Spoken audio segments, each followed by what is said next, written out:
الحمد للہ وکفی وسلام علی عبادہ الذین اصطفی اما بعد۔ سورہ کہف کے 5 واقعات ہیں۔ ان میں سب سے پہلا واقعہ اصحاب کہف کا واقعہ ہے۔ یہ چند نوجوان تھے جو اپنا ایمان بچانے کے لیے ایک غار میں چلے گئے تھے، اور وہاں پہ اللہ نے ان کو 300 سال کے لیے لمبی نیند سلا دیا تھا۔ نہ ان کے جسم خراب ہوئے، نہ زمین نے ان کو گلایا، وہ کروٹیں بدلتے رہے اور زندہ رہے، اور 300 سال کے بعد اللہ نے پھر ان کو زندہ کر دیا۔ اور 300 سال کے بعد جو قوم تھی وہ ایمان والی تھی۔ جب غار میں گئے تھے تو قوم ایمان والی نہیں تھی، وقت کا بادشاہ کافر تھا اور وہ ایمان والوں کو ٹف ٹائم دے رہا تھا۔ پھر اللہ تعالیٰ نے جب ان کو دوبارہ جگایا تو قوم بھی ایمان والی تھی۔ وہ نوجوان اٹھے اور اللہ نے ان کو دکھا دیا کہ دیکھو حالات ہم اس طرح بدلتے ہیں۔ تو یہ ایک بڑا واقعہ ہے سورہ کہف کا۔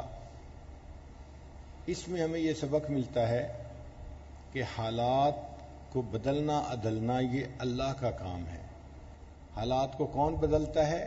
اللہ تعالیٰ مغیر الاحوال ہیں۔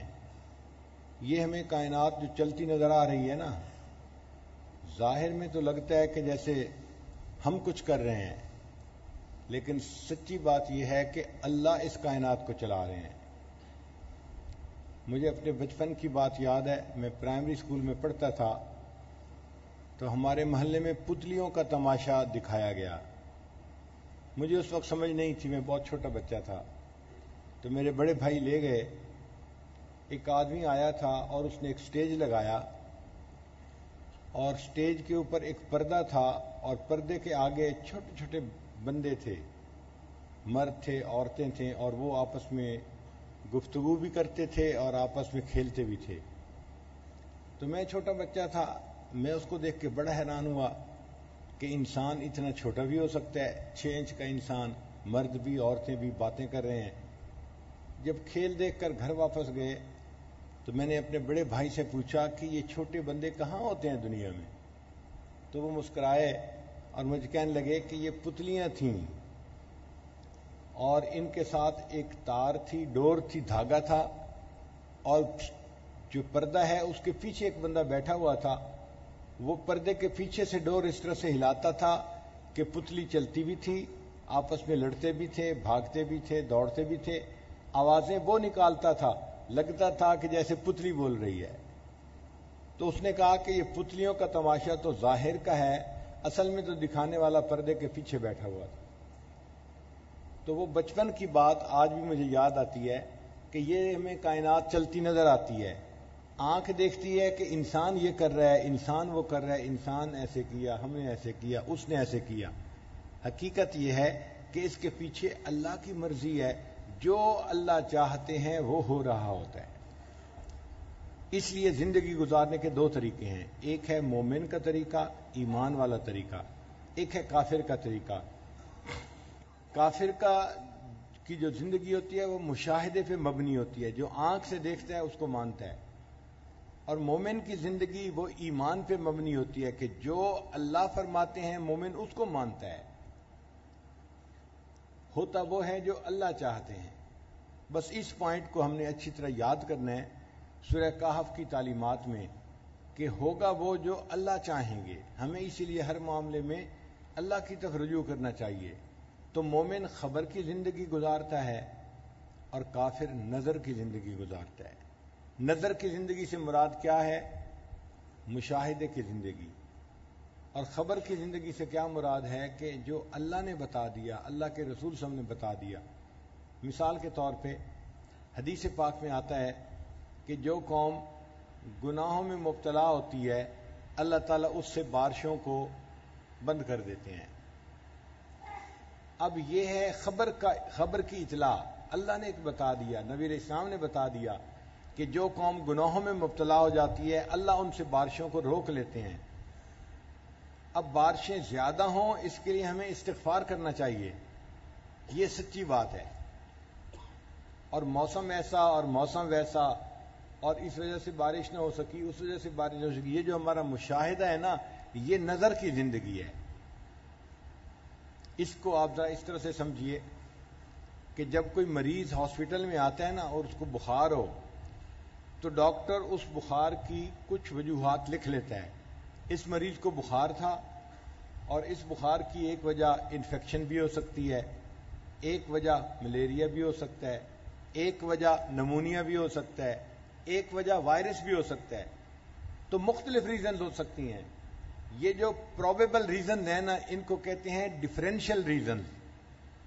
تو ڈاکٹر لکھتا ہے کہ اس مریض کو بخار تھا اور اس کی ڈفرینشیل ریزنز یہ ہیں، وہ 4-5 لکھ دیتا ہے۔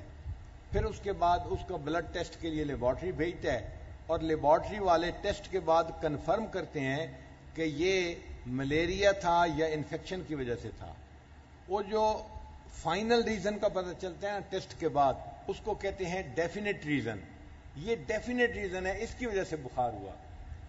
تو ایک ڈفرینشیل ریزن ہوتی ہے اور ایک ڈیفینیٹ ریزن ہوتی ہے۔ ہم جو نظر سے دیکھتے ہیں نا سارا کچھ، یہ ڈفرینشیل ریزنز ہیں، ہو بھی سکتی ہیں نہیں بھی ہو سکتی، لیکن اللہ نے جو بتا دیا یا نبی علیہ السلام نے جو بتا دیا حدیث مبارکہ میں، وہ جو ریزن ہوتی ہے وہ ڈیفینیٹ ریزن ہوتی ہے۔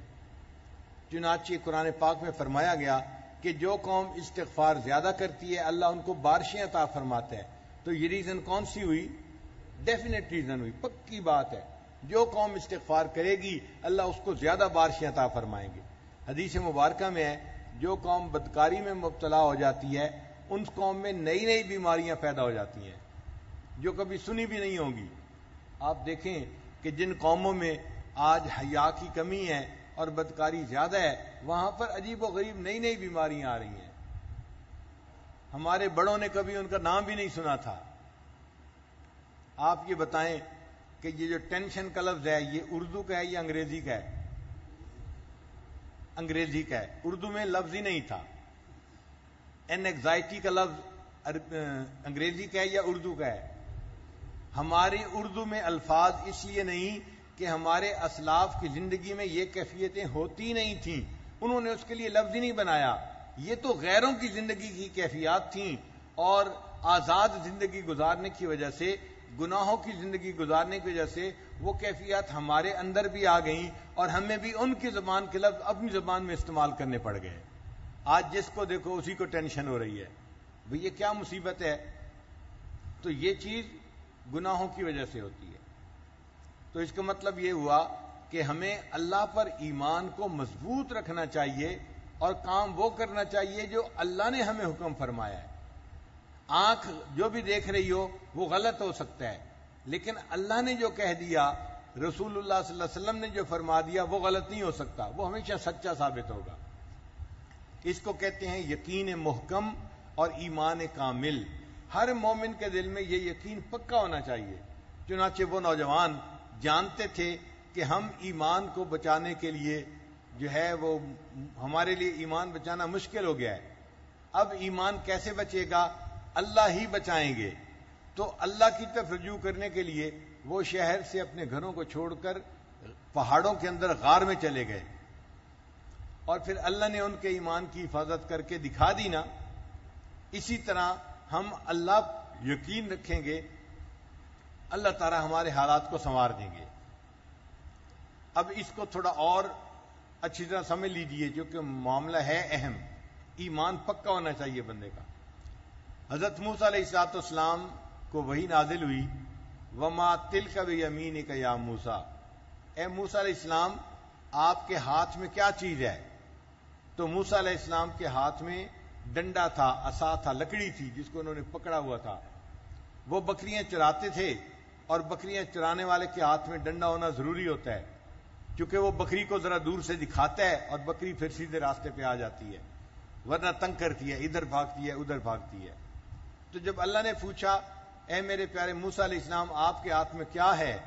قال ہی عصای، موسیٰ علیہ السلام نے جواب دیا اللہ یہ میرے ہاتھ میں لاٹھی ہے، عصا ہے، اتوکأ علیہا، میں اس پر ٹیک لگاتا ہوں، وَأَهُشُّ بِهَا عَلَى غَنَمِي، اور اپنی بکریوں کو اس سے ہانکتا ہوں، وَلِيَ فِيهَا مَآرِبُ أُخْرَى، میرے لیے اور بھی اس میں بڑے بینیفٹ ہیں، مجھے اس سے بڑا فائدہ ہے۔ یعنی موسیٰ علیہ السلام نے کہا کہ یہ لکڑی ہے جو بکریاں چرانے والے بندے کو فائدہ پہنچاتی ہے، اس کو فائدے کی چیز بتایا۔ اللہ نے فرما دیا کہ القھا یا موسیٰ، اے موسیٰ علیہ السلام اس لکڑی کو زمین پر پھینک دو۔ اب حضرت موسیٰ علیہ السلام نے جب عصا کو زمین کے اوپر پھینکا فَإِذَا هِيَ حَيَّةٌ تَسْعَىٰ، وہ تو بڑا سانپ بن گیا۔ تسعا کہتے ہیں بھاگنے والے کو، اور حیہ کہتے ہیں پائتھن کو، بڑا اژدہا بن گیا۔ فَأَوْجَسَ فِي نَفْسِهِ خِیفَةً موسیٰ، حضرت موسیٰ علیہ السلام تو اژدہا کو دیکھ کے ڈر گئے، یہ فطرت ہے انسان کی۔ جب اچانک انہوں نے اژدہا کو دیکھا تو گھبرا گئے۔ اللہ نے فرمایا لا تخف، ڈرو نہیں، خذھا، اس کو پکڑ لیجئے، سنعیدھا سیرتھا الاولیٰ، ہم اس کو دوبارہ پہلے والی سیرت میں لوٹا دیں گے۔ تو موسیٰ علیہ السلام نے جب اژدہا کو پکڑا تو وہ پھر عصا بن گیا۔ اب یہ جو لاٹھی سے اژدہا بنا اور اژدہا سے پھر لاٹھی بنی، اس کا مقصد کوئی موسیٰ علیہ السلام کو شو دکھانا نہیں تھا، بلکہ موسیٰ علیہ السلام کو ایک سبق پڑھانا تھا کہ اے میرے پیارے پیغمبر علیہ الصلوۃ والسلام، تم جس چیز کو فائدے کی چیز بتا رہے تھے، ہمارے حکم سے تم نے اس کو زمین پہ ڈالا تو وہ نقصان دینے والی چیز سانپ بن گئی، اور جس کو نقصان دینے والی چیز سمجھ رہے تھے اور آپ دور بھاگ رہے تھے، ہمارے حکم سے جب آپ نے اس کو پکڑا تو وہ پھر لاٹھی فائدے والی چیز بن گئی۔ تو نفع اور نقصان یہ چیزوں میں نہیں ہوتا، نفع اور نقصان ہم چیزوں میں خود ڈال دیتے ہیں۔ ہم چاہیں تو اس کو نفع کی چیز بنا دیتے ہیں، ہم چاہیں تو اس کو نقصان کی چیز بنا دیتے ہیں۔ جیسے گلاس ہوتا ہے نا، اس کے اندر دودھ ڈالیں تو یہ ہماری مرضی، پانی ڈالیں تو یہ ہماری مرضی، شربت ڈالیں تو یہ ہماری مرضی۔ تو گلاس کے اندر چیز کو ڈالنا کس کی مرضی ہوتی ہے؟ بندے کی مرضی ہوتی ہے۔ اسی طرح حالات میں نفع ڈالنا کس کے اختیار میں ہے؟ اللہ کے۔ حالات میں نقصان ڈالنا کس کے اختیار میں ہے؟ اللہ کے۔ تو ہمیں اللہ پہ نظر رکھنی چاہیے۔ حالات کو صرف دیکھ کے انسان اگر فیصلے کر لے گا تو غلط قدم اٹھا لے گا۔ یہ بات اچھی طرح سمجھ آ گئی؟ مغیر الاحوال کون ہے؟ اللہ تعالیٰ ہے۔ اچھا، اب اس کی اور آگے اپلیکیشن بھی سن لیجئے۔ حضرت موسیٰ علیہ السلام یہ معجزہ لے کر فرعون کے پاس آئے اس کو دین کی طرف بلانے کے لیے۔ تو فرعون نے ان سے پوچھا آپ نے نبوت کا دعویٰ کیا ہے، آپ کی نبوت کی دلیل کیا ہے؟ انہوں نے عصا کو زمین پہ ڈال کے دکھایا اور وہ اژدہا بن گیا۔ تو فرعون بھی ڈر گیا۔ اب بجائے اس کے کہ وہ ایمان لاتا، فرعون کے جو حواری تھے انہوں نے اس کو کہا کہ دیکھو یہ بندہ جادوگر ہے اور یہ جادو کے زور پہ آپ سے بادشاہت لینا چاہتا ہے، تو آپ اس بندے سے اپنے جادوگروں کا مقابلہ کروائیں۔ تو فرعون کو بات سمجھ میں آ گئی، اس نے کہا ٹھیک ہے، میں اپنے ملک کے جادوگروں کو بلاتا ہوں اور میں آپ سے ان کا مقابلہ کرواتا ہوں۔ لہذا فرعون نے اپنے ملک کے جادوگروں کو بلا لیا۔ اب بہت سارے جادوگر آ گئے۔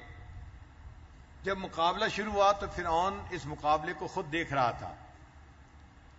پہلے جادوگروں نے اپنی رسیاں ڈالیں، ان کی رسیاں جو تھیں وہ چھوٹے چھوٹے سانپ بن گئیں۔ اب حضرت موسیٰ علیہ السلام کھڑے ہیں اور ان کے چاروں طرف سانپ چل رہے ہیں۔ اب آپ ذرا غور کریں کہ بندہ کھڑا ہو اور چاروں طرف سانپ چل رہے ہوں تو کتنی پریشانی کی بات ہے، کتنے خوف کی بات ہے۔ حضرت موسیٰ علیہ السلام ان سانپوں کو دیکھ کے حیران ہو گئے۔ اب اگر وہ اپنی عقل سے سوچتے کہ مجھے کیا کرنا چاہیے، تو عقل کہتی ہے کہ موسیٰ علیہ السلام آپ کے ہاتھ میں عصا ہے اور یہ چھوٹے چھوٹے سانپ آپ کے ارد گرد ہیں، آپ عصا کو مضبوطی سے پکڑ کے رکھیں، جو سانپ قریب آئے اس سانپ کے سر پہ لاٹھی ماریں تاکہ وہ سانپ مر جائے۔ آپ کے بچنے کی یہی ایک ہی صورت ہے اور کوئی صورت نہیں ہے۔ موسیٰ علیہ السلام چونکہ پیغمبر تھے، انہوں نے اللہ سے پوچھا اللہ مجھے کیا کرنا چاہیے؟ اللہ کا حکم آ گیا الق عصاک، اے میرے موسیٰ علیہ السلام اپنے عصا کو زمین پہ ڈال دیجئے۔ اب عقل چیختی ہے، عقل چلاتی ہے کہ اللہ کے بندے لاٹھی تو تمہارے ہاتھ میں ہے، لاٹھی بھی زمین پہ پھینک دو گے پھر تو تمہارے بچنے کی کوئی صورت پاسبل ہی نہیں ہے۔ مگر موسیٰ علیہ السلام نے وہ نہیں کیا جو عقل کہتی تھی، بلکہ وہ کیا جو اللہ کا حکم کہتا تھا. جب انہوں نے عصا ڈالا تو وہ اژدہا بن گیا اور اس اژدہا نے ان چھوٹے چھوٹے تمام سانپوں کو کھا لیا اور اللہ نے موسیٰ علیہ السلام کو کامیاب فرما دیا. پھر موسیٰ علیہ السلام اپنی قوم کو لے کے دریائے نیل کے کنارے پہنچے. اب آگے دریا ہے, کشتی نہیں, کیسے جائیں؟ کھڑے ہیں, انتظار کر رہے ہیں. اتنے میں پیچھے سے فرعون اپنی پوری فوج کو لے کے آ گیا. اب موسیٰ علیہ السلام کے جو ساتھی تھے وہ گھبرا گئے کہ حضرت اب تو ہم سینڈوچ بن گئے, آگے دریا ہے, جا نہیں سکتے, پیچھے انسانوں کا دریا ہے, پیچھے بھی نہیں جا سکتے, اب تو ہم پھنس گئے. قال موسیٰ علیہ السلام نے اس وقت کہا ان معی ربی سیہدین, میرے ساتھ میرا رب ہے, وہ ضرور میری رہنمائی فرمائے گا. موسیٰ علیہ السلام کا یقین کامل تھا, پکا تھا. وہ دیکھ بھی رہے تھے آگے دریا ہے اور پیچھے انسانوں کا دریا ہے, ہم نہ آگے جا سکتے ہیں نہ پیچھے جا سکتے ہیں, نہ جائے ماندن نہ پائے رفتن, پھنس گئے, کیا کریں؟ مگر وہ سمجھتے تھے کہ اللہ میرے ساتھ ہے, اللہ رہنمائی فرما دے گا. چنانچہ ایسے وقت میں اللہ تعالیٰ سے موسیٰ علیہ السلام نے رجوع کیا, اللہ کیا کروں؟ اللہ نے حکم فرمایا ان اضرب بعصاک البحر, میرے پیارے موسیٰ علیہ السلام اس پانی پر عصا ماریے. اب دریا کے پانی پہ آپ لاٹھی ماریں تو کیا ہوتا ہے؟ عقل کہتی ہے کچھ بھی نہیں ہوتا. عقل کہتی ہے یہ کیا کام کر رہے ہو بے فائدہ قسم کا, بھئی پانی پہ لاٹھی مارو گے کیا ہوگا؟ اگر تم نے مارنی ہے تو لاٹھی کو مضبوطی سے پکڑو, جب پیچھے والی فوج قریب آ جائے تو یہ لاٹھی فرعون کے سر پہ مارنا, پھر کچھ ہوگا, اس سے پہلے کچھ نہیں ہوتا. عقل کہتی ہے پانی پہ مارنے سے کچھ نہیں ہوتا, اور خبر کہتی ہے کہ پانی پہ لاٹھی مارو. موسیٰ علیہ السلام چونکہ اللہ کے پیغمبر تھے, انہوں نے پانی پہ لاٹھی ماری. اللہ فرماتے ہیں کہ ہم نے دریا کے اندر 12 راستے بنا دیے, اور موسیٰ علیہ السلام کے پاس 12 قبیلے تھے, ہر قبیلہ ایک راستے سے دریا پار کر کے چلا گیا, اور موسیٰ علیہ السلام کامیاب ہو گئے. جب فرعون پہنچا اس نے کہا بھئی راستے تو بنے ہی ہوئے ہیں, چلو میں بھی چلتا ہوں. اس نے بھی اپنی فوج کو دریا میں داخلے کے لیے حکم دے دیا. جب پوری فوج دریا میں داخل ہو گئی تو دریا کا پانی مل گیا اور پوری فوج فرعون سمیت پانی کے اندر غرق ہو گئی. تو اللہ تعالیٰ نے موسیٰ علیہ السلام کو کامیاب کر کے دکھا دیا. پھر ایک تیسرا واقعہ پیش آیا. موسیٰ علیہ السلام اپنی قوم کو لے کے وادی تیم میں پہنچے. یہ ایک وادی تھی جو ایک کھلا میدان تھا بہت بڑا, اور اس قوم کو اللہ نے یہاں پر کئی سال رکھنا تھا. وہاں پانی نہیں تھا. چنانچہ قوم کے لوگوں نے موسیٰ علیہ السلام سے کہا کہ حضرت یہاں تو پینے کو پانی نہیں, جینے کو پانی نہیں, ہم کیسے یہاں رہیں گے؟ اب جب ایک آدمی کو بتایا جائے کہ جی یہاں پانی نہیں ہے تو وہ سوچے تو دماغ کہتا ہے کہ تمہارے پاس لاٹھی ہے, تم لاٹھی سے گڑھا کھودو, مگر خیال رکھنا کہ لاٹھی ٹوٹنے نہ پائے. اگر لاٹھی ٹوٹ گئی تو پھر تم گڑھا بھی نہیں کھود سکو گے اور پانی بھی نہیں نکال سکو گے. موسیٰ علیہ السلام نے اللہ سے پوچھا اے اللہ مجھے کیا کرنا چاہیے؟ قرآن مجید کی آیت ہے, اللہ نے فرمایا ان اضرب بعصاک الحجر, میرے پیارے پیغمبر اسلام اس لاٹھی کو پتھر پر مار دیجئے. عقل چیختی ہے, چلاتی ہے, شور مچاتی ہے.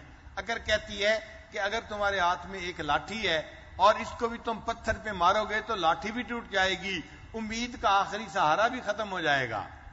مگر اللہ کا حکم ہے نہیں, لاٹھی کو پتھر پہ مارو.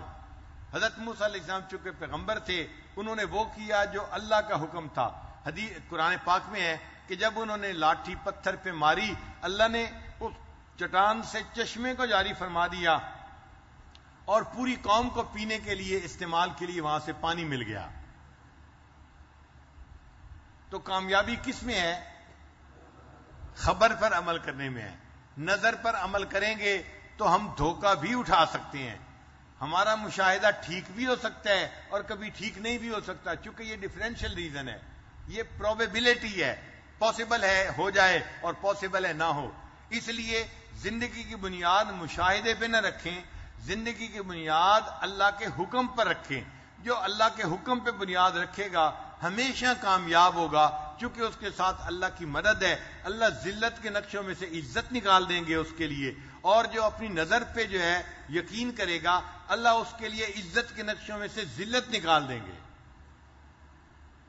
اس لیے مومن وہ ہوتا ہے جو اللہ پہ ایمان کو مضبوط رکھتا ہے اور اللہ کے وعدوں پہ بھروسہ کرتا ہے، اور بالآخر اسی بندے کو کامیابی نصیب ہوتی ہے۔ یہ بات اچھی طرح ذہن نشین ہو گئی۔ اب اس کے لیے ایک اور واقعہ سن لیجئے کہ حضرت موسیٰ علیہ السلام جب بچے تھے، ماں کی گود میں تھے، اس وقت فرعون نے قانون بنایا ہوا تھا کہ جو بنی اسرائیل میں بچہ پیدا ہوتا بچے کو ذبح کر دیا جاتا تھا، اور اگر لڑکی پیدا ہوتی تو اس کو زندہ رکھا جاتا تھا۔ آپ دیکھیے کتنا ظالم بادشاہ تھا فرعون۔ آج کے زمانے میں کسی کے بچے کو کوئی ہاتھ لگا کے تو دیکھو انسان کی بادشاہت چلی جائے گی، حکومت الٹ جائے گی، لیکن اس زمانے میں اس نے ہزاروں بچوں کو ذبح کروایا۔ پوری قوم میں کوئی بندہ آواز اٹھانے والا نہیں تھا، کوئی اس کو پوچھنے والا نہیں تھا کہ تم یہ ظلم کیوں کر رہے ہو، معصوم بچوں کو کیوں ذبح کرواتے ہو۔ اب موسیٰ علیہ السلام کی والدہ گھبرانے لگی کہ اگر پولیس کو پتہ چل گیا کہ میرے گھر میں دودھ پیتا بچہ ہے، وہ پکڑ کے لے جائے گی اور بچے کو ذبح کر دیا جائے گا۔ تو اللہ نے موسیٰ علیہ السلام کی والدہ کے دل میں الہام فرمایا۔ قرآن مجید کی آیت سن لیجئے، اللہ فرماتے ہیں وَأَوْحَيْنَا إِلَىٰ أُمِّ مُوسَىٰ أَنْ أَرْضِعِيهِ، ہم نے وحی کی، الہام کیا موسیٰ علیہ السلام کی والدہ کو، آپ اپنے بچے کو دودھ پلائیے۔ فَإِذَا خِفْتِ عَلَيْهِ، اور اگر آپ کو ڈر لگے کہ بچے کو پولیس پکڑ کے لے جائے گی، فَأَلْقِيهِ فِي الْيَمِّ، آپ اس بچے کو دریا میں ڈال دیجئے۔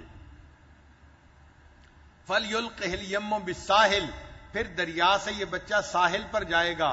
يَأْخُذْهُ عَدُوٌّ لِّي وَعَدُوٌّ اللَّهِ، اور اس بچے کو وہ بندہ پکڑے گا جو بچے کا بھی دشمن ہے، اللہ فرماتے ہیں میرا بھی دشمن ہے، یعنی فرعون۔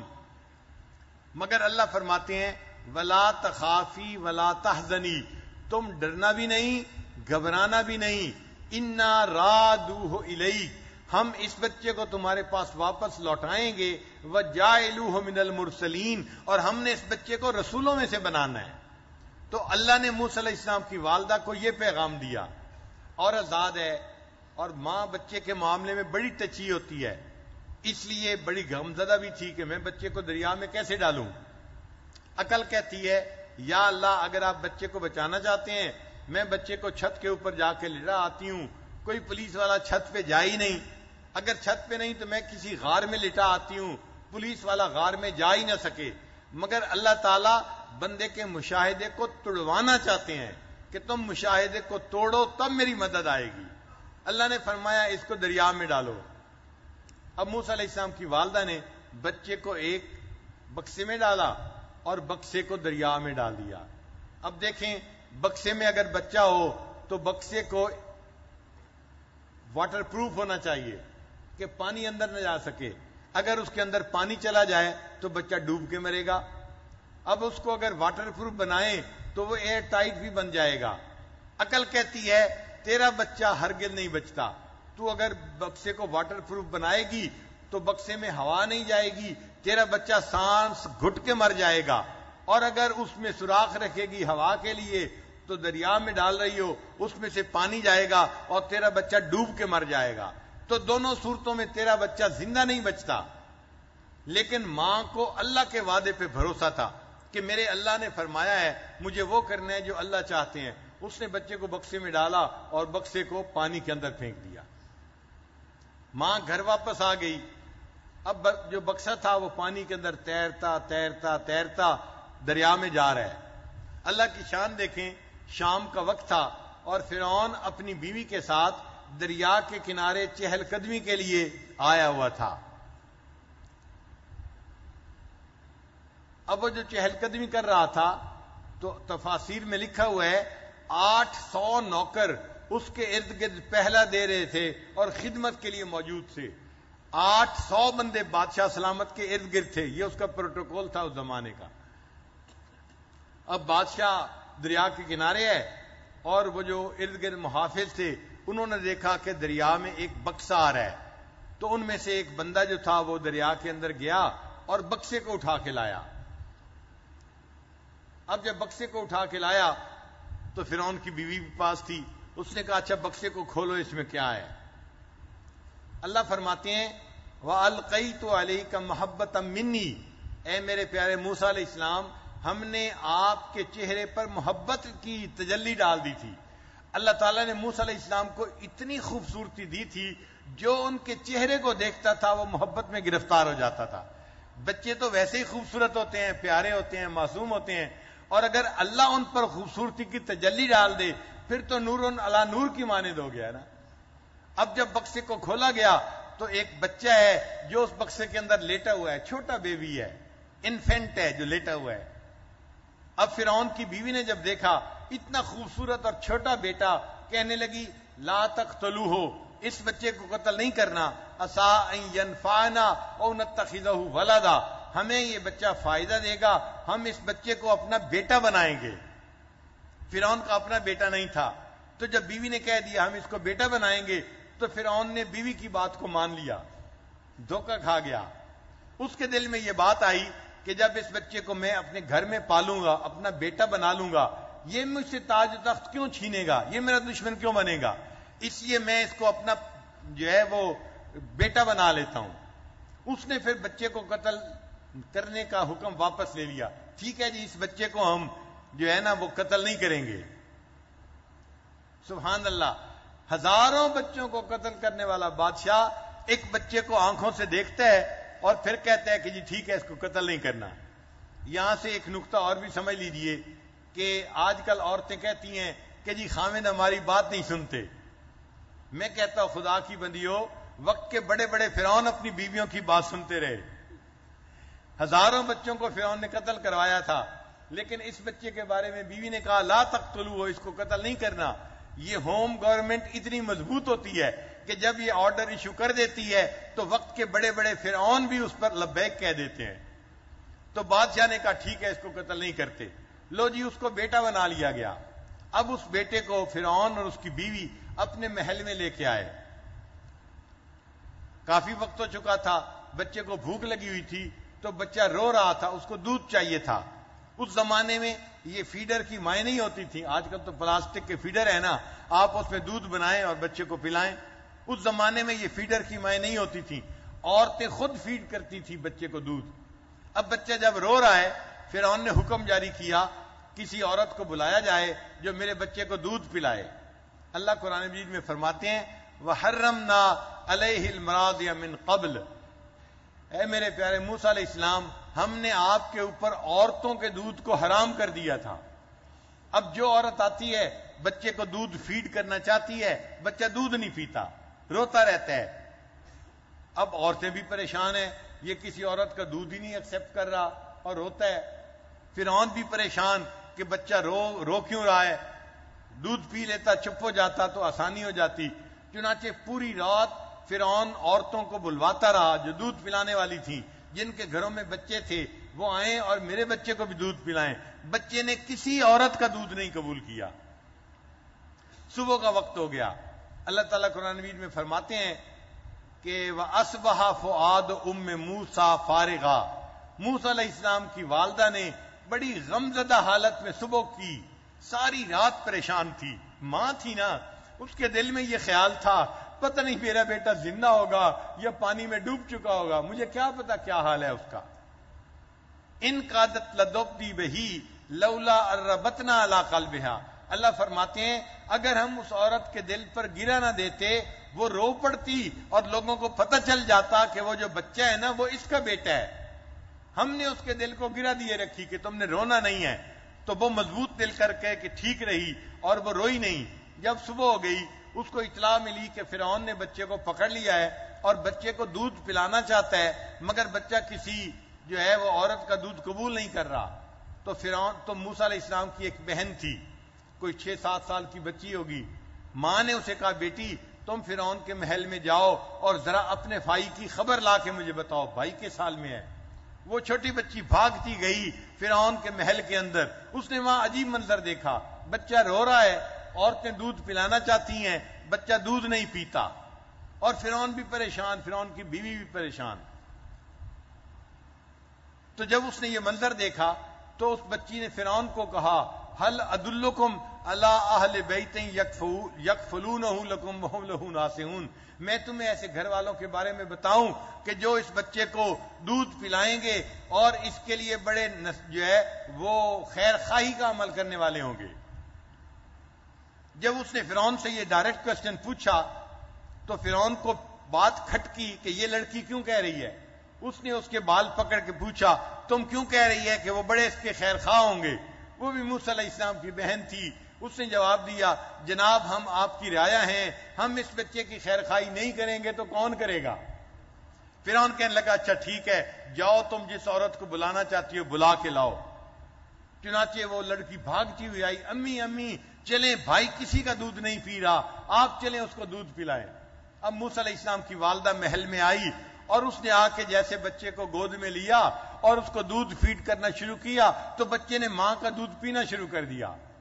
فرعون کو اطلاع ملی جناب بچے نے ایک عورت کا دودھ پینا شروع کر دیا ہے۔ فرعون پوری رات کا تھکا ہوا تھا، خدائی کا دعویٰ کرنے والا، حال دیکھو، ایک رات جاگ کے حالت خراب ہو گئی تھی۔ کہنے لگا اچھا بچے نے دودھ پینا شروع کر دیا، میں تو اب جا کے ذرا سو رہا ہوں، آرام کر رہا ہوں، جب دوپہر میں اٹھوں گا نا پھر اس عورت سے بات کروں گا، میرے اٹھنے تک عورت کو گھر سے جانے نہ دینا۔ فرعون کمرے میں جا کے سو گیا اور موسیٰ علیہ السلام کی والدہ اپنے بچے کو گود میں لے کے کھلاتی رہی۔ اب دوپہر کا وقت ہو گیا تو موسیٰ علیہ السلام کی والدہ چاہتی تھی میں اپنے گھر واپس جاؤں اور محل والے اس کو واپس آنے نہیں دے رہے تھے۔ اب وہ پھنس گئی، نہ کہاں جائے، گھر جانے نہیں دیتے، وہاں اس کو پکڑ کے رکھا ہوا ہے۔ چنانچہ فرعون صاحب اٹھے اور وہ باہر آئے۔ اب ان کو کہا گیا جناب یہ عورت تو یہاں ٹکتی نہیں، کہتی ہے میں نے گھر واپس جانا ہے۔ فرعون نے کہا اس عورت کو، موسیٰ علیہ السلام کی والدہ کو، میں محل میں تمہیں بہترین جگہ رہائش کی دوں گا، کھانے کی آسانی ہوگی، نوکر چاکر ہوں گے، ہر سہولت میسر ہوگی، تم میرے بیٹے کو یہاں رہ کے دودھ پلاؤ، بس تمہارا کام یہ ہے۔ اس نے کہا جناب اپنا گھونسلہ اپنا، کچا ہو یا پکا، مجھے تو اپنا گھر ہی اچھا لگتا ہے، میں تو اپنے گھر واپس جا رہی ہوں، مجھے نہیں پرواہ بچے کو دودھ کوئی پلاتا ہے یا نہیں پلاتا۔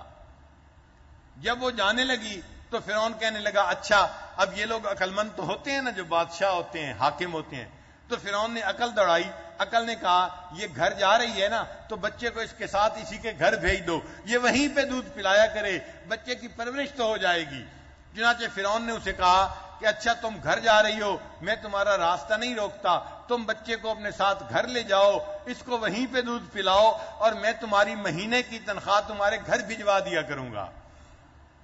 اللہ فرماتے ہیں کہ فرددناہ الی امہ، ہم نے اس بچے کو اس کی ماں کے پاس واپس لوٹا دیا، کئی تقر عینھا، تاکہ ماں کی آنکھیں ٹھنڈی ہوں، ولتعلم، اور وہ جان لے، ان وعد اللہ حق، کہ اللہ کے وعدے ہمیشہ سچے ہوتے ہیں، ولکن اکثرہم لا یعلمون، اور اکثر لوگ اس بات کو نہیں جانتے۔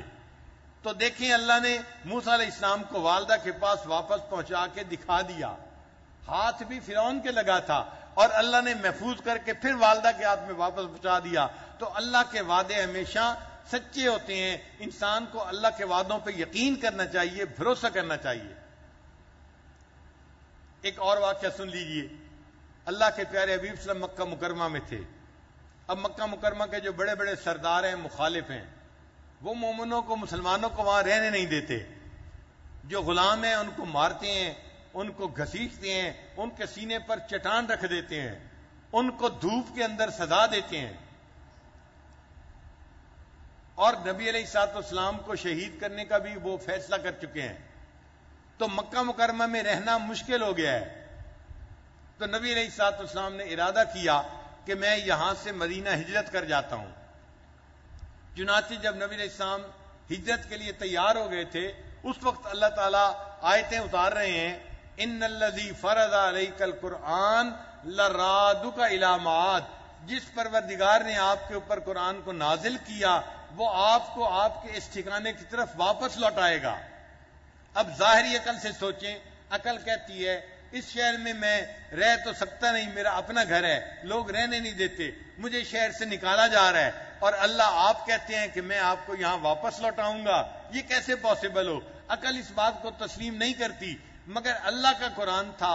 نبی علیہ السلام جانتے تھے اللہ مجھے یقیناً واپس لوٹائیں گے. تو نبی علیہ السلام ہجرت کر کے مدینہ تشریف لے گئے اور 8 سال کی قلیل مدت میں، تھوڑی سی مدت میں ایسا وقت حالات بدلے کہ موسیٰ علیہ السلام کہ حضرت نبی علیہ السلام مدینہ طیبہ سے فتح مکہ کے سفر پہ پھر واپس مکہ مکرمہ آئے اور اللہ نے مکہ کو فتح کروا دیا اور نبی علیہ السلام فاتح بن کر مکہ میں داخل ہوئے. حدیث مبارکہ میں ہے جب نبی علیہ السلام اپنی اونٹنی پر سوار تھے اور مکہ مکرمہ داخل ہو رہے تھے تو نبی علیہ السلام اللہ کی بارگاہ میں جھکے ہوئے تھے. آپ کی پیشانی جھکی ہوئی تھی. آپ اللہ کے سامنے گویا سجدہ کر رہے تھے اور زبان سے فرما رہے تھے الحمدللہ وحدہ، اس ایک اللہ کے لیے سب تعریفیں ہیں. انجز وعدہ، اس نے اپنے وعدے کو سچا کر دکھایا. وہزم الاحزاب وحدہ، اور سارے قبیلوں کو ایک اللہ نے شکست عطا فرمائی اور مجھ کمزور بندے کو اللہ نے فاتح بنا کر اس مکہ میں آج واپس لوٹا دیا. تو اس کا مطلب یہ کہ اللہ جو وعدہ کرتے ہیں ہمیشہ سچا ہوتا ہے. جو قرآن میں آ گیا یا حدیث میں آ گیا ہمیں اس کے مطابق زندگی کو بسر کرنا ہے. ہم ہمیشہ کامیاب ہوں گے. اگر ہم مشاہدے کے اوپر جائیں گے تو مشاہدہ ٹھیک بھی ہو سکتا ہے، مشاہدہ غلط بھی ہو سکتا ہے، انسان دھوکہ بھی کھا سکتا ہے. اس لیے اللہ تعالیٰ پہ کامل یقین کا ہونا، مضبوط ایمان کا ہونا ہمارے لیے ضروری ہے. یہ بات سمجھ میں آ گئی؟ تو سورہ کہف کے قصوں میں سے پہلا قصہ ہمیں کیا سکھاتا ہے بتائیے ذرا؟ کہ ہمیں اللہ کی ذات پہ اپنے ایمان کو مضبوط کرنا چاہیے اور شریعت کے مطابق زندگی گزارنی چاہیے. ہم کامیاب ہوں گے. اور اگر ہم شریعت کی خلاف ورزی کریں گے، اگر ہم گناہوں کے راستے کے اختیار کریں گے، ظاہر میں کامیابی نظر بھی آئے گی تو بھی ناکامی ہوگی کیونکہ ہم اللہ کے حکم کے خلاف کر رہے ہوں گے. یہ بات سمجھ آ گئی نا؟ ہمارے اکابر اس یقین کو سیکھا کرتے تھے اور اس یقین کو جو ہے مضبوط کیا کرتے تھے. صحابہ کرام کا یقین اللہ کی ذات پہ بڑا مضبوط تھا. حضرت خالد بن ولید رضی اللہ تعالیٰ عنہ حضرت عمر لانو کے زمانے میں امیر لشکر تھے، یعنی کمانڈر ان چیف تھے فوج کے، خالد بن ولید لانو. اور اللہ کی شان، وہ جہاں جاتے تھے، جس محاذ پہ جاتے تھے ان کو کامیابی ہوتی تھی، جس محاذ پہ جاتے تھے کامیابی ہوتی تھی. ایک دن حضرت عمر لانو نے ایک لیٹر لکھا اور لیٹر میں یہ لکھا کہ خالد بن ولید، ایک بندے کو میں یہ خط دے کے بھیج رہا ہوں، جب یہ خط آپ کے ہاتھ میں پہنچے تو آپ کمانڈر ان چیف کے عہدے سے معزول کر دیے گئے. آپ کو میں نے اس عہدے سے ہٹا دیا اور جس بندے کو میں نے بھیجا ہے اس بندے کو میں نے کمانڈر ان چیف بنا دیا. اب خالد بن ولید لانو فتوحات کرنے والے ایسے عظیم صحابی حیران ہیں. ایک بندہ آیا، جی امیر المومنین کا یہ پیغام ہے، انہوں نے یہ لیٹر دیا ہے اور اس پہ آفس آرڈر تھا کہ آپ کو کمانڈر ان چیف کے عہدے سے معزول کیا جاتا ہے اور آنے والا جو بندہ ہے یہ کمانڈر ان چیف ہوگا. اور آپ کے لیے 2 آپشنز ہیں. اگر آپ ایک عام سپاہی بن کے لڑنا چاہتے ہیں آپ وہاں لڑیں، وہاں رہیں اور وہیں پہ لڑیں، اور اگر آپ واپس آنا چاہتے ہیں تو میرے پاس مدینہ منورہ میں آپ واپس آ جائیں، چونکہ آپ کمانڈر ان چیف معزول ہو رہے ہیں، میرے پاس آ کے زندگی گزاریں. خالد بن ولید لانو کو وہ لیٹر ملا، انہوں نے فیصلہ کر لیا کہ جی ٹھیک ہے، آنے والا بندہ کمانڈر ان چیف یہ ہے. انہوں نے اپنے پورے اختیارات اس کو دے دیے اور اس کو فوج کا کمانڈر ان چیف بنا دیا اور اپنے بارے میں فیصلہ کیا کہ میں ایک عام سپاہی بن کر یہیں رہوں گا اور اللہ کے راستے میں لڑائی کروں گا، جہاد کروں گا. یہ اسلامی تاریخ کا بڑا عجیب و غریب واقعہ ہے. کسی نے خالد بن ولید لانو سے پوچھا، آپ پوری فوج کے کمانڈر ان چیف تھے، بغیر کسی غلطی کے امیر المومنین نے آپ کو معزول کر دیا اور آپ نے ایک عام سپاہی بن کر لڑنے کو ترجیح دی، آپ واپس مدینہ کیوں نہیں چلے گئے؟ انہوں نے کہا اس لیے کہ میں کمانڈر ان چیف بن کے جس اللہ کو راضی کرنے کے لیے لڑ رہا تھا، جب میں عام سپاہی بن کر لڑا تب بھی اسی اللہ کو راضی کرنے کے لیے لڑ رہا تھا. میرے مقصد میں فرق نہیں آیا، اس لیے میں واپس مدینہ نہیں آیا، میں نے سپاہی بن کے لڑنے کو پسند کیا. کسی نے حضرت عمر رضی اللہ عنہ سے پوچھا امیر المومنین آپ نے فوج کو اتنے بڑے کمانڈر ان چیف سے محروم کر دیا تو آپ نے امت کا فائدہ نہیں کیا. تو عمر رضی اللہ عنہ نے جواب دیا کہ میں نے امت کا فائدہ کیا ہے، امت کا نقصان نہیں کیا. حضرت کیسے اتنا کیپیبل کمانڈر ان چیف تھا، جہاں جاتا تھا فتح ہوتی تھی، ان میں تدبر تھا، بہادری تھی، بڑے حوصلے والے تھے، وقت کے مناسب بڑے اچھے ڈیسیژن لیتے تھے، آپ نے ان کو کیوں معزول کر دیا؟ عمر رضی اللہ عنہ نے جواب دیا اصل وجہ یہ تھی عمر کے خالد بن ولید جہاں جاتے تھے اللہ ان کو فتح عطا فرماتے تھے، اور لوگوں کے ذہن میں یہ بات آ رہی تھی خالد جہاں قدم اٹھائے گا ہمیشہ فتح پائے گا. تو اللہ سے نظر ہٹ کے لوگوں کی خالد بن ولید پر نظر جا رہی تھی. میرے دل میں ڈر ہوا ایسا نہ ہو کہ لوگوں کا ایمان کمزور ہو جائے، اللہ سے نظر ہٹ کے بندے پہ چلی جائے.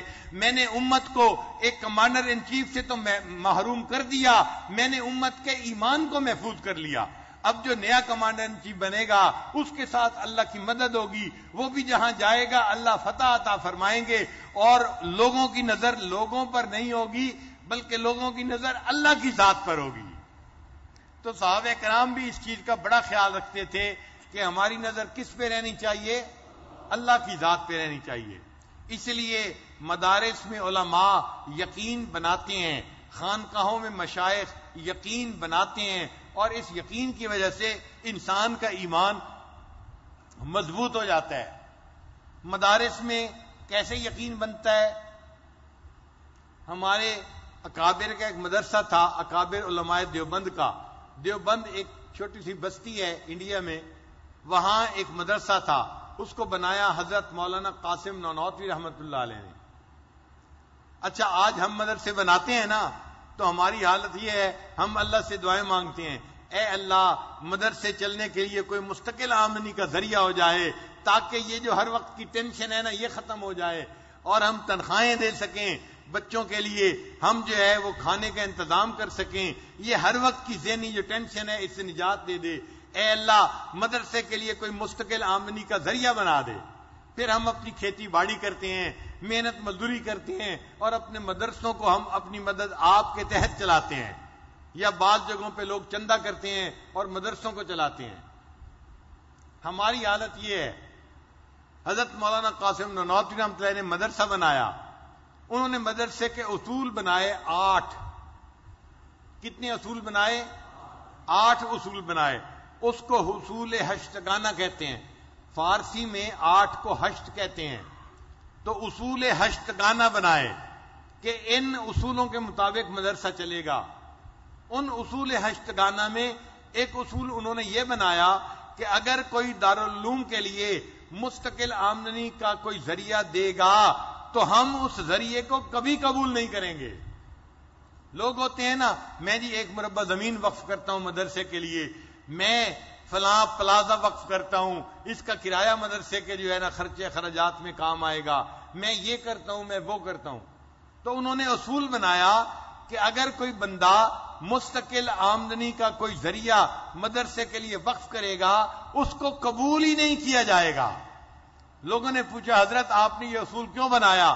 فرمایا اس لیے اگر ہم اس ذریعے کو قبول کر لیں گے ہماری نگاہیں اس ذریعے پر چلی جائیں گی، اللہ کی مدد ختم ہو جائے گی.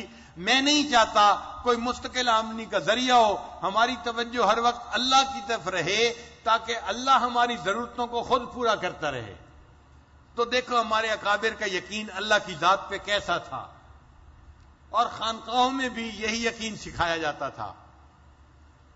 مردوں کے یقین تو خیر بڑے مضبوط ہوتے ہیں، عورتیں اس معاملے میں ذرا کمزور ہوتی ہیں، جلدی گھبرا جاتی ہیں.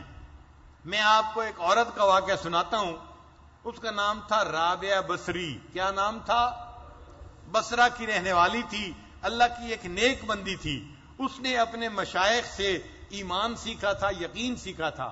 چنانچہ پھر وہ بڑی عمر جب ہو گئی تو خود بڑی نیک عورت تھی اور اس کے پاس لوگ دعائیں کروانے کے لیے آیا کرتے تھے. ایک دن ان کے ہاں کوئی 8-10 علماء دعا کروانے کے لیے آئے اور رات کا وقت ہو گیا، مغرب کا وقت ہو گیا. دروازہ کٹکھٹایا گیا. رابعہ بصریہ نے اپنی خادمہ سے کہا ذرا جا کے دیکھو دروازہ کس نے کھٹکھٹایا ہے. اس نے کہا جی کوئی بندہ کھانا لایا ہے.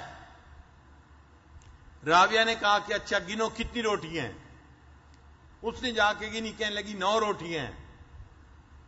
رابعہ بصریہ نے کہا یہ میری نہیں ہے، اس بندے کو کھانا کسی اور کو جا کے دے دے، یہ میرے لیے نہیں ہے. وہ بندہ واپس چلا گیا.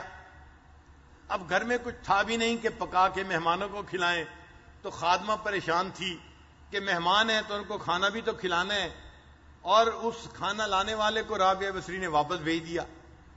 پھر 1 گھنٹے کے بعد دوبارہ ایک بندہ آیا، دروازہ کھٹکھٹایا، خادمہ کو بھیجا جاؤ دیکھو کون ہے. اس نے کہا جی کوئی بندہ کھانا تحفے میں لے کے آیا ہے. اس نے کہا کہ اچھا روٹیاں گنو کتنی ہیں. کہنے لگی 9 روٹیاں ہیں. اس نے کہا کہ یہ کھانا میرا نہیں ہے، اس کو واپس چلا جائے. اب خادمہ بڑی پریشان کہ بھائی عشاء کا وقت ہو گیا، کھانا کھلانا ہے مہمانوں کو، کھانا ہم قبول کر لیتے، مہمانوں کو کھلا دیتے، بات مکمل ہو جاتی. لیکن رابعہ بھی عجیب ہے، کہتی ہے کہ واپس کر دو، یہ میرا کھانا نہیں ہے. اس نے خیر اس کھانے والے کو بھی نہ کر دی. اب اور دیر ہو گئی. اب مہمانوں کے سونے کا وقت قریب تھا تو مہمانوں کو کھانا کھلانا چاہیے تھا. کافی دیر کے بعد پھر دروازہ کھٹکھٹایا گیا. رابعہ نے خادمہ کو بھیجا جاؤ دیکھو کون ہے. اس نے کہا جی کھانا لے کے ایک بندہ آیا ہے. کہنے لگی روٹیاں گنو کتنی ہیں. کہنے لگی 9 روٹیاں ہیں. رابعہ نے کہا یہ میرا کھانا نہیں ہے، کسی اور کہے اس کو چلا جائے یہاں سے واپس. خادمہ نے ہاتھ جوڑے کہ رابعہ آپ کھانا بار بار واپس بھیج رہی ہیں، مہمان گھر میں بیٹھے ہیں، ان کو کھانا کیسے کھلائیں گے، اب تو سونے کا وقت ہونے کو ہے. رابعہ نے کہا میں نے تمہیں کہا ہے یہ میرا کھانا نہیں ہے، یہ کسی اور کا کھانا ہے. تو خادمہ نے پوچھا آپ کیسے فیصلہ کر رہی ہیں، یہ کسی اور کا کھانا ہے. رابعہ نے جواب دیا صبح میرے پاس گھر میں 1 روٹی موجود تھی، ایک سائل آیا تھا، اس نے اللہ کے نام پہ مانگا تھا، میں نے وہ پوری روٹی اٹھا کے اس سائل کو عطا فرما دی تھی. اللہ کا وعدہ ہے من جاء بالحسنۃ فلہ 10 امثالھا، جو بندہ میرے راستے میں 1 خرچ کرے گا میں 10 اس بندے کو واپس لوٹاؤں گا. میں نے 1 روٹی دی تھی، اب میرے پاس 10 روٹیاں آنی چاہیے. 9 کیوں ہیں؟ یہ کسی اور کی ہیں، میری نہیں ہے. جب رابعہ نے یہ کہا اس نے پاؤں پکڑ لیے. خادمہ کہنے لگی روٹیاں 10 ہی تھیں، 1 روٹی میں نے اپنے لیے رکھ لی تھی اور آپ کو 9 روٹیاں بتائی تھیں، ورنہ یہ 10 روٹیاں ہی لے کے آیا ہے. رابعہ نے کہا اگر 10 روٹیاں ہیں قبول کر لو، یہ میرا رزق ہے جو اللہ نے میرے لیے بھیجا ہے. دیکھو عورت ذات ہے مگر اس کو اللہ کے وعدے پہ کتنا پکا یقین ہے. ہمیں بھی اگر اللہ کے وعدوں پہ یہ پکا یقین ہو جائے، ہماری زندگی کامیاب ہو جائے، پریشانیوں سے ہماری جان چھوٹ جائے، اور اللہ تعالی ہمیں دنیا میں عزتوں کی اور سکون کی زندگی عطا فرمائے. لہذا ہم نے اس اعتکاف میں سورہ کہف کا ترجمہ تفسیر پڑھی ہے. ہم نے ذہن میں یہ بات بٹھانی ہے، ہم نے زندگی کس کے حکم کے مطابق گزارنی ہے؟ اللہ کے حکم کے مطابق گزارنی ہے. ہم نے اگر کبھی بھروسہ کرنا ہے تو کس پہ کرنا ہے؟ اللہ پہ بھروسہ کرنا ہے. اللہ سے بہتر بھروسہ ہم کہیں نہیں کر سکتے. نہ کہیں جہاں میں اما ملی، جو اما ملی تو کہاں ملی، نہ کہیں جہاں میں اما ملی، جو اما ملی تو کہاں ملی. میرے جرم خانہ خراب کو تیرے عفو بندہ نواز میں. اگر بندہ پریشان ہوتا ہے دنیا میں کہیں سکون نہیں ملتا، اگر ملتا ہے تو اللہ کے در پہ ملتا ہے. پریشانی کے عالم میں آپ لوگوں کے گھروں میں مت جائیں، لوگوں کے دفتروں میں مت جائیں، ان سے جا کے فریاد اور ریکویسٹ مت کریں. جب پریشانی ہو، بیماری ہو، مصیبت ہو، مصلی پہ وضو کر کے آ جائیں. یہ اللہ کا در ہے. 2 رکعت نفل پڑھ کے دامن اٹھا کے اللہ سے دعائیں مانگے، اللہ پریشانی بھی ختم کر دیں گے، مصیبت سے بھی محفوظ فرما دیں گے، اللہ مدد بھی فرما دیں گے، قرضوں سے بھی نجات عطا فرما دیں گے، اللہ ذلت کے نقشوں میں سے عزت نکال دیں گے، ناکامی کے نقشوں میں سے بندے کے لیے کامیابی عطا فرما دیں گے. ہمارا یقین جتنا اللہ پہ پختہ ہوگا اتنی ہماری زندگی کامیاب ہوگی. ہم نے سورہ کہف میں اصحاب کہف کے قصے سے یہ سبق سیکھا ہے. ہم انشاءاللہ اپنے دلوں میں مضبوط ایمان کو پیدا کریں گے اور اسی کے اوپر ہم اپنی پوری زندگی گزاریں گے. آپ دیکھیے ہماری فوج کے جو مختلف اصول ہیں ان میں یقین کامل یہ بھی ایک مستقل اصول ہے ان کا لکھا ہوا. آپس میں اتحاد بھی ہو اور یقین کامل بھی ہو، کیونکہ اس سے اللہ کی مدد اترتی ہے۔ یہ یقین کامل ہمارے اوپر آ گیا، اللہ ہمارے گھروں میں اپنی برکتیں عطا فرمائیں گے، اللہ ہمارے اس ملک کی حفاظت فرمائیں گے، اور اللہ ہمیں دنیا میں کامیابی عطا فرمائیں گے۔ دعا ہے اللہ ہمارے اس پیارے ملک کی حفاظت فرمائے، اس کو دشمنوں کی دشمنی سے محفوظ فرمائے، اور اس کو اللہ تعالیٰ دین کا قلعہ بنائے، اور ہمیں شریعت کے مطابق زندگی گزارنے کی توفیق عطا فرمائے۔ اور جو ہمارے ملک کے دشمن ہیں اندرونی یا بیرونی، اللہ ان کو ہدایت عطا فرمائے، اور جن کی قسمت میں ہدایت نہیں اللہ ان کو چن چن کے دفع دور فرمائے۔ وآخر دعوانا ان الحمد للہ رب العالمین۔ تھوڑی دیر کے لیے مراقبہ کر لیجئے، پھر دعا کرتے ہیں۔ آنکھوں کو بند کر لیجئے، سر کو جھکا لیجئے، دنیا اور جو کوئی دنیا میں ہے اس سے ہٹ کٹ کے اللہ کی یاد میں ڈوب جائیے۔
اپنے من میں ڈوب کر پا جا سراغ زندگی کی،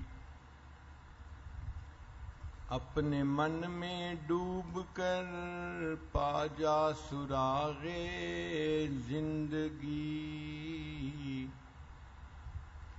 تو اگر میرا نہیں بنتا نہ بن اپنا تو بن، من کی دنیا سود و مستی جذب و شوق، تن کی دنیا سود و سودا مکر و فن، من کی دولت ہاتھ آتی ہے تو پھر جاتی نہیں، تن کی دولت چھاؤں ہے آتا ہے دھن جاتا ہے دھن، پانی پانی کر گئی مجھ کو قلندر کی یہ بات، تو جھکا جب غیر کے آگے نہ تن تیرا نہ من، پانی پانی کر گئی مجھ کو تو مرشد کی یہ بات، تو جھکا جب نفس کے آگے نہ تن تیرا نہ من، اپنے من میں ڈوب کر پا جا سراغ زندگی، تو اگر میرا نہیں بنتا نہ بن اپنا تو بن.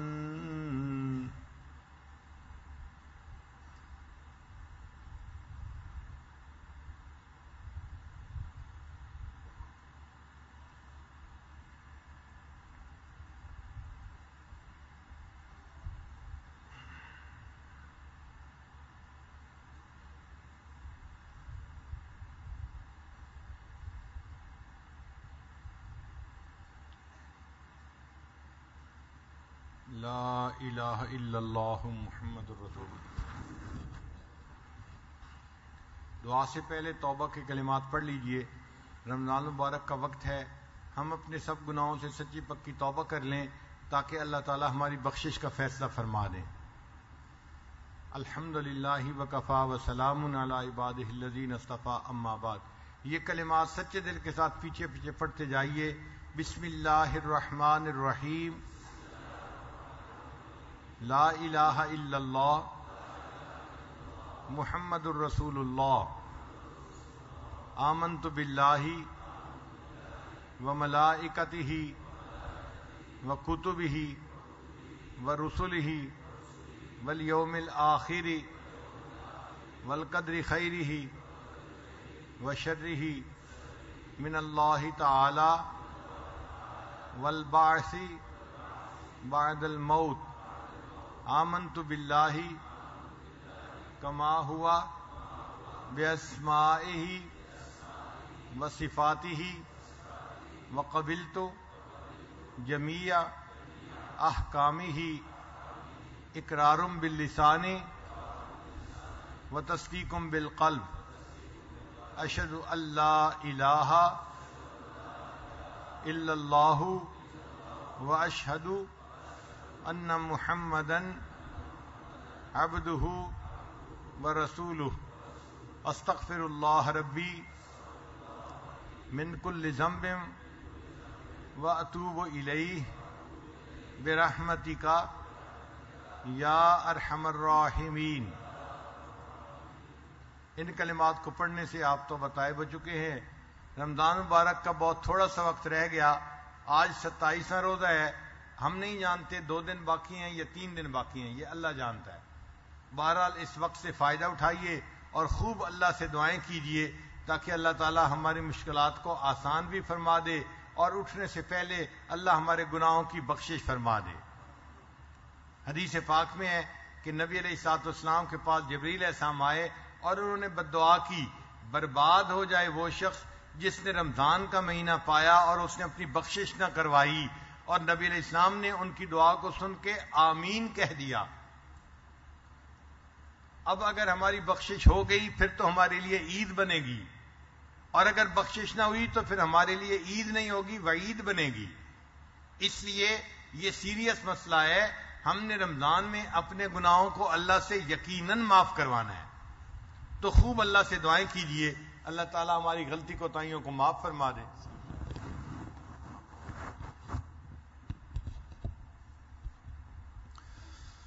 آمین. الحمد للہ رب العالمین والعاقبۃ للمتقین والصلاة والسلام علی رسولہ محمد وآلہ واصحابہ اجمعین. اللہم ربنا آتنا فی الدنیا حسنۃ وفی الآخرۃ حسنۃ وقنا عذاب النار.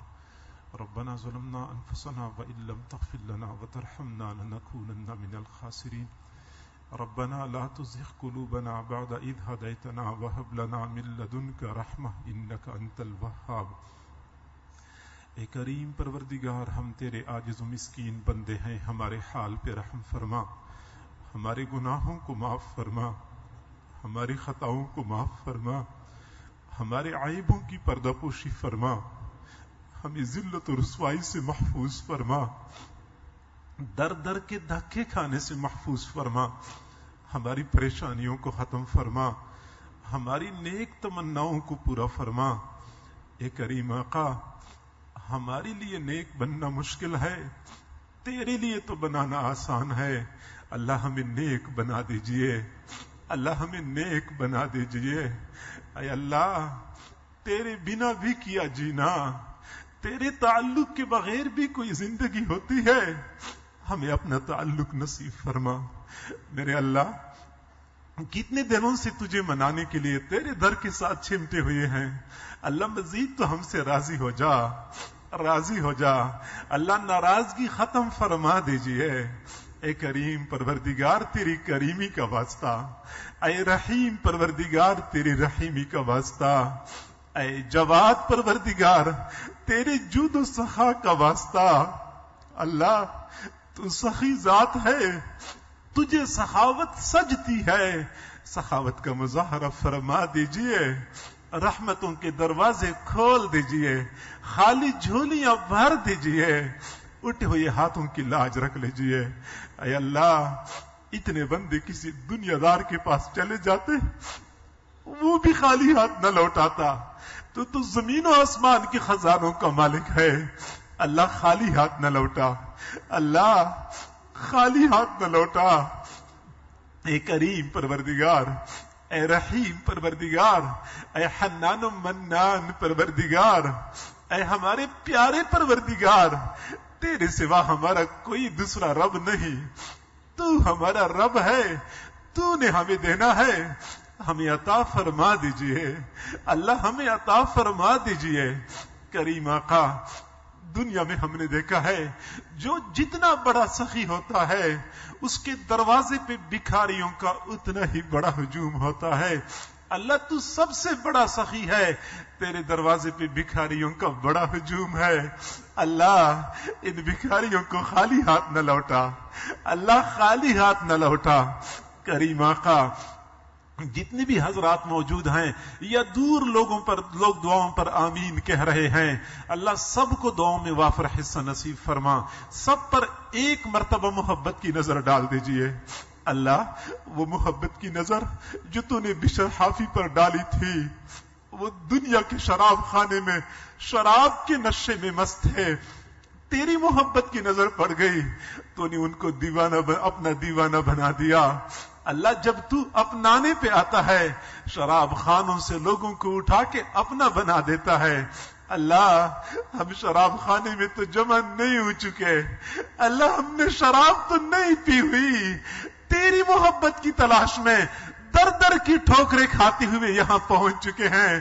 اللہ ہمارے دلوں میں اپنی محبت کا ایک قطرہ ٹپکا دیجئے، اپنا دیوانہ بنا دیجئے. اللہ غیر سے بیگانہ بنا دیجئے. اے کریم آقا، اے رحیم پروردگار، تیرے سوا ہمارا کوئی دوسرا رب نہیں. ہم جائیں تو کہاں جائیں، مانگے تو کس سے مانگے. اللہ اپنے در سے خالی ہاتھ نہ لوٹا. کریم آقا اپنے در سے خالی ہاتھ نہ لوٹا.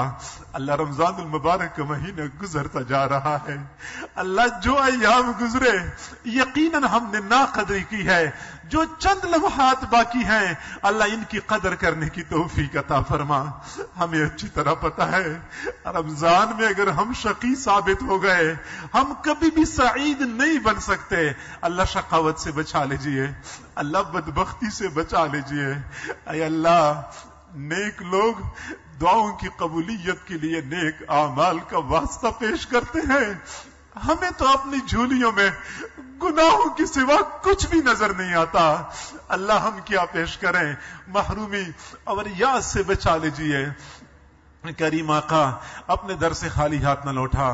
ہماری ان دعاؤں کو اپنی رحمت سے قبول و منظور فرما. اللہ کوئی تجھ سے کاریں مانگتا ہوگا، کوئی تجھ سے کوٹھیاں مانگتا ہوگا، اللہ ہم تجھ سے تیری رضا کے طلبگار ہیں، اپنی رضا نصیب فرما، اپنی رضا نصیب فرما. اے کریم آقا ناراضگی ختم فرما دیجئے. اللہ ہماری طرف سے پوری قوم کے حق میں توبہ قبول فرما لیجئے. اللہ ہم اپنی طرف سے توبہ کرتے ہیں، پوری قوم کی جانب سے توبہ کرتے ہیں، اللہ ہماری توبہ قبول فرما لیجئے. اے کریم آقا تمام حضرات کی تمام نیک تمناؤں کو پورا فرما.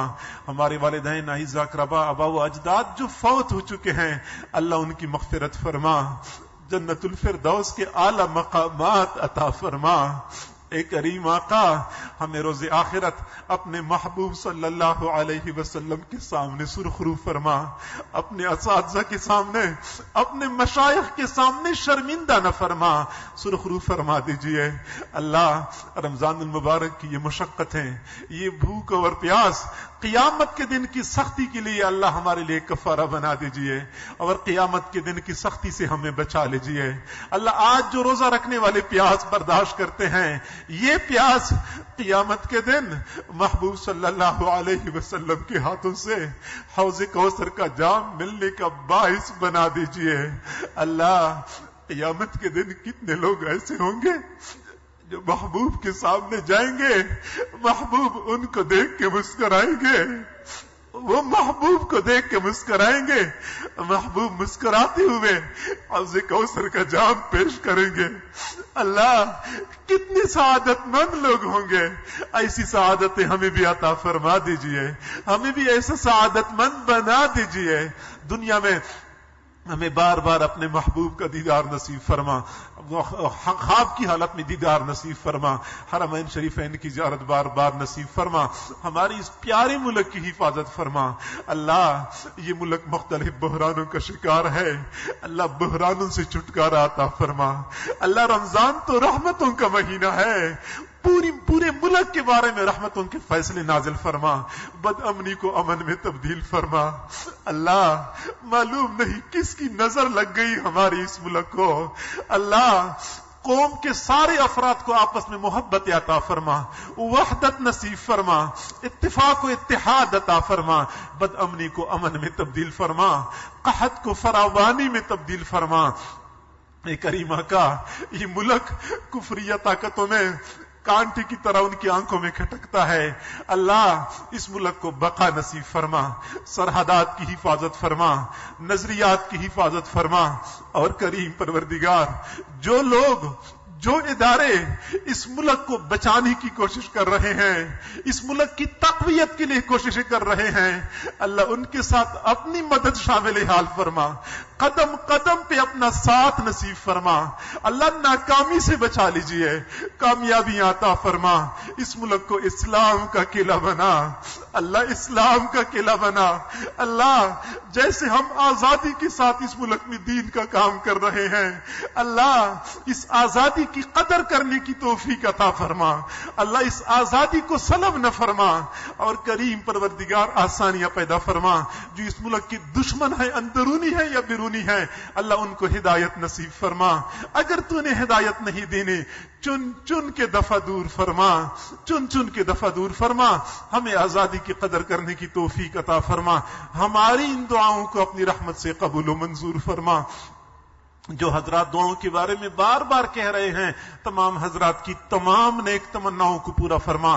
بعض احباب کی گھریلو پریشانیاں ہیں، بعض کے گھروں میں بیمار ہیں، بعض کے رشتوں کے مسائل ہیں، اللہ یہاں آئے ہیں تجھ سے منوانے کے لیے آئے ہیں، اللہ مان جا، اللہ ہماری پریشانیوں کو ختم فرما دیجئے، اللہ تو راضی ہو جا، پوری قوم سے راضی ہو جا، پوری امت مسلمہ سے راضی ہو جا، جہاں جہاں مسلمان پریشان ہیں سب کی پریشانیوں کو ختم فرما، ہماری ان دعاؤں کو اپنی رحمت سے قبول و منظور فرما۔